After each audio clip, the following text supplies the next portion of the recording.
whanau tangata Lane 5, Ewa Secondary School. Lane 6, Lavenga Malia Christian College. Lane 7, Apifo College. Lane 8, Tonga College. Lele Mita Teau, Whanau Tangata. Midget grade. Heat number 1. Mala e puna maulunga. Okay, fe au mai wat hiti fala uta pito mai rere kaure ka rere ko apo rere ni tua avelo ni tua hu taki mata ini wona ta faki ko kai hea me atere avelo be apo aso te pi atere apo ai Lane 6, Government Middle School, Hahake. Lane 7, Government Middle School, Hihifo. And Lane 8, Ewa Secondary School.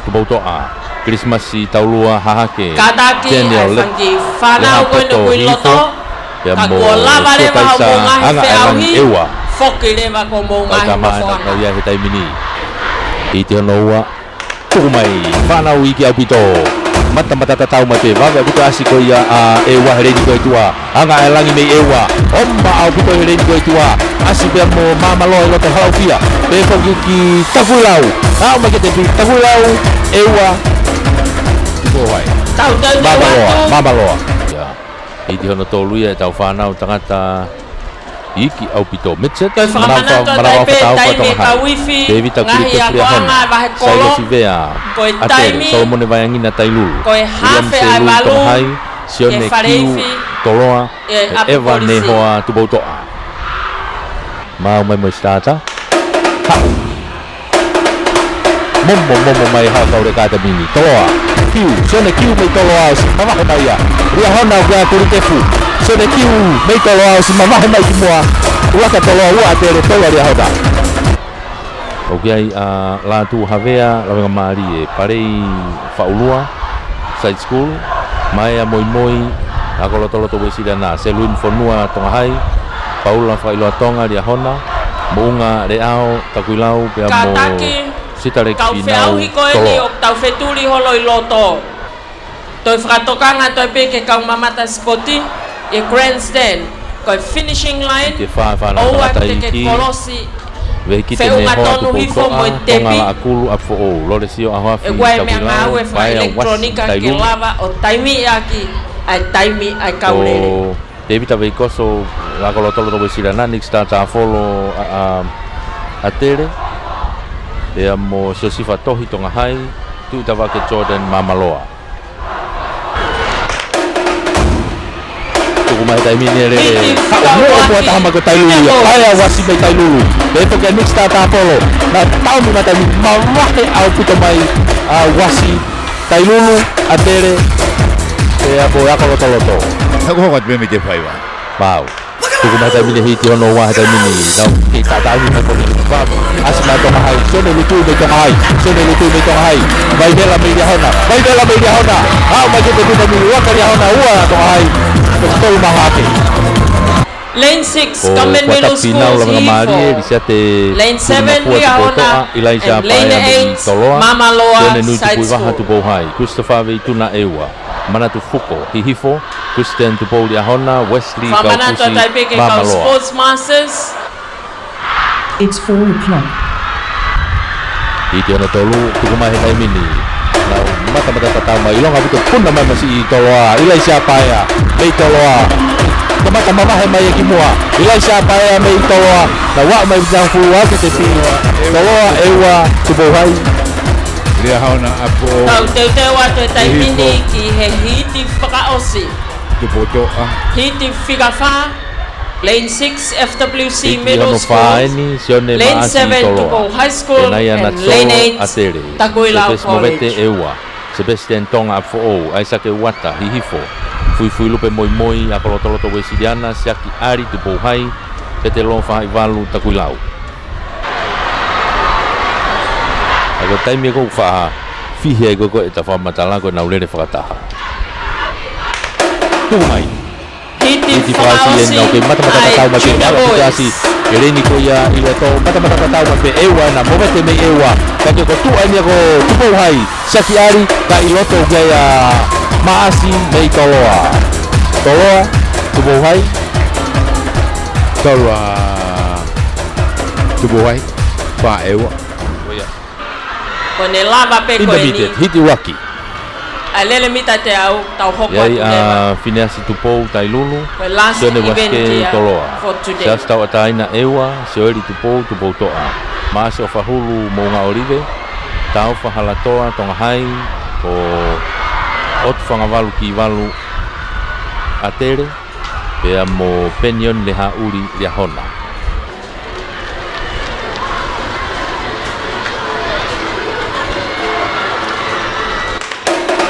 Tukumai hao e taimini puna mai taimini atere ko hereini roto heni ko kiwalu loto pe ko Toloa ko waske kiwalu tua waske loto nau ko te pui kiwalu atere Toloa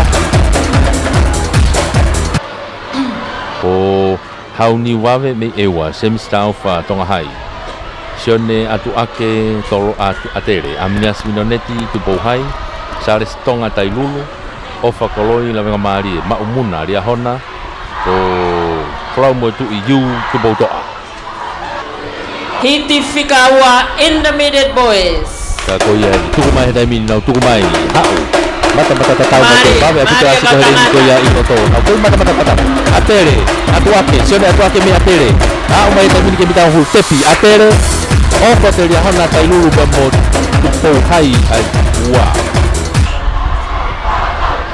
ex semisi tu pulotu me ex community college ko penai tu pulotu me tu bohai ko laulotu tau fo me tau fa hau pilo level o peti ahafi ta kuilau leo po me pare la venga mari o taria fu piukana Toloa ya mo amilame finau atere amilame finau atere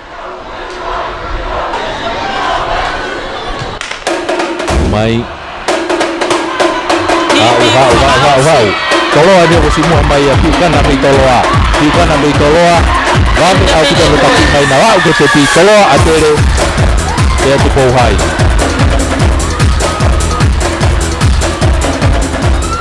Iti eua konya open tangata Hiti Fikauluaki Lele mita te au Open Boys. Sifa pone Toloa he toa takau Kone lava pe Open Grade Te tau hokot lewa ke Senior Grade Pea Whakaose aki Lele Fuka Final Lele Fuka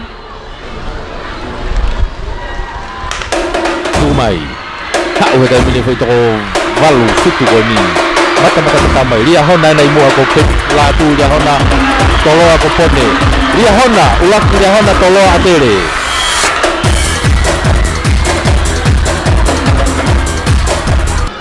Heat number 2 Gaya sare si tau fo ewa 100 meters Open Boys atere te evita pone Toloa ko las fa poi la Kore atu ke kau ofisiolo koe ni i loto ka mo kau feauhi mok moutolu koe ni oku i he loto malae Tumai tu mai ko ya pone te evita pone me Toloa ka ku e ka fa ki ko dia ona Wilson Tonga ka ko sama mai te evita pone ya me Toloa atere dia hona Hiti Whakaosi Lane 6 Tupo High School and Lane 7 Liahona High School. Lo tima tunitau tailulu. Kari opas movete tonga hai Kataki kata la venga mari e feo fa aki have. Whakatonga ngai mai o koe track steward o fuka kula taimini i loto. Hiti Fikauluaki Senior Boys 100 meters sprint. Liahona ni tua. Kita huni meliana. Vamos a buka kari opas movete ya tonga hai. Kari opas movete tonga hai. Kavahe au pito. Ua Liahona toa ewa. And Lane 8 Lavenga Mali Christian College. Te evita latini tu bohai. Ahas la kulu ewa. Katak paspasia te timilele fuka koris apfou. Fohe folau Toloa. Malo. Tu bo mua mohore varia hona. Sione asi Lavenga Mali. Ke lava whakataha pe pamo ngahi whiauhi ngahi track events.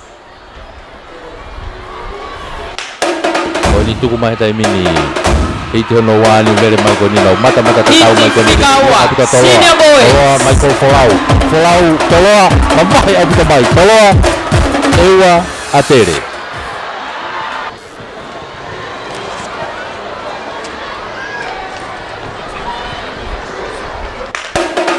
mai Pak Ugoni na ulere mai koni momo mata mina line folau vai la nai loto toloa vai la toloa loto abita mai tai mini ulak mai toloa apo age tau ko ene lava ia atere pe ko tau ngahi lere sivi o ngahi lere mita e te au